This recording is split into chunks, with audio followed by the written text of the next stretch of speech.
Hey RCA Church family, it's Pastor Kevin coming to you this Thursday afternoon. Wow, what another incredible, beautiful spring day.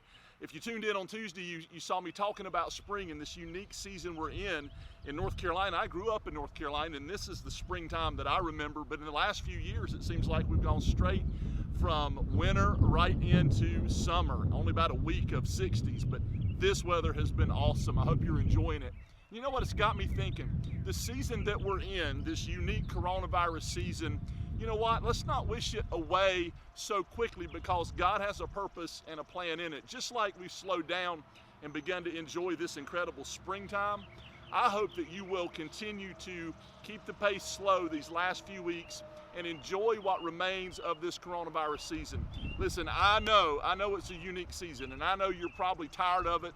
And honestly, I fight that too in my flesh. But listen, here's what I want to say to you. Here's what I feel like the Lord is saying to us.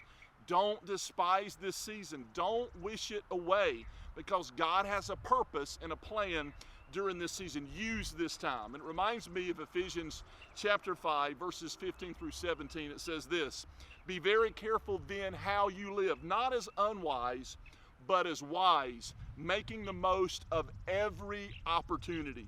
Another translation says this way: making the best use of the time. I think that's so powerful. So I want to talk to you just for a second. I'm standing out in this beautiful sun. I want to talk to you about renewable energy or renewable resources versus non-renewable. So the first one is this. I've already tipped it off. It's the sunlight that comes down. You know, we wake up every day and we enjoy the sun, and the solar power that's generated from that is what scientists would tell us is a renewable energy source. As long as humankind is going to be on this earth, the sun's going to be there. We're going to wake up and it's going to shine its rays down, and it's going to give power if we're able to capture that with different devices. But a non-renewable resource is the oil that we drill out of the ground. Scientists also tell us that when we get to the end of that, when we deplete those oil supplies, they're gone. There's no replacing them. There's no way to fabricate or create that oil again. And so oil is an example of a non-renewable resource that once it's gone, and sunlight is a renewable resource. And that's got me thinking about us on a personal level. Did you know that your money is a renewable resource? No, I get it. I feel it just like the rest of it. You feel like you're like, what? How in the world? But here's the truth. You can waste money sometimes. You can lose money in investments. Money can come through your hands and go out your hands, and you feel like, well, man, I need more money. But you can always work more.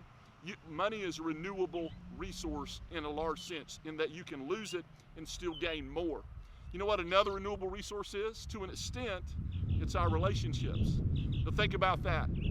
We all have relationships with spouses or children or extended family, and because of grace and because of forgiveness, to a degree, those relationships are renewable.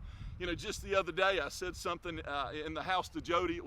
I'm not going to say what it was, but it was doofus. It was something that I should not have said. And as soon as I said, I was like, oh, why did I say that? But thank God, because I'm married to a wonderful lady who loves Jesus more than she loves me. She was able to forgive me, and we're able to move on. And I thank God for that. So relationships through grace and through forgiveness to a large degree are renewable. But let me tell you something that's not renewable. Your money's renewable, relationships to a degree are renewable, but your time is not renewable, church. Once your time is spent, it's spent. So let me say it this way. If we're going to leverage this time, because God has a reason for this season. Come on, say that to somebody. God has a reason for this season. If we're going to leverage this time, we need to make the most of it. We need to make the most of this time that we're in. So what does that look like for you? Let me break that down. Maybe that means that some of you need to finish a book. Maybe that means that others of you need to pick up the Bible and begin to read that book. Maybe some of you need to let the dependency on and the addiction of your cell phone, your mobile device, maybe you need to let that go during this season. Maybe others of you need to pick up the phone and make a phone call that you know you've been needed to make for months or maybe even years. What do you need to do during this season to make the most of the time? I challenge you, whatever that is, church, do that, because this season will be over before you know it. And we want to make the most of it. We want to grow and prosper through it. That's my challenge to you today as we enjoy this beautiful spring weather. Understand that this coronavirus season, in a sense, has given us a gift of time, and make the most of every opportunity. Concerning that, let me share with you just a couple of things coming up this weekend. Number one, tonight, Scott and the young adults are going to be on Zoom at 7 p.m. Then our Spanish ministry is going to be on Zoom tomorrow night at 7 p.m. You're going to have a video update this week coming from Pastor Jeanette on Saturday morning, and also our kids ministry, kids church, is going to be meeting Saturday afternoon. Then Sunday morning, we're coming to you with a full plate. At 9:30, we have our Connect classes online with Zoom, and we also have 3 service times, at 9, at 10:30, and at 7 p.m. So tune in whenever it's convenient for you. But listen, church, just understand that we're here for you. We love you. The church is open. It's just the building that's closed, and our prayers and our thoughts are with you. Help us to reach more people. Share this video. Subscribe online at YouTube, and we'll see you as soon as we can after this is over. We pray God's peace, God's protection, and God's provision on you. RCA Church family, we love you. We'll see you soon.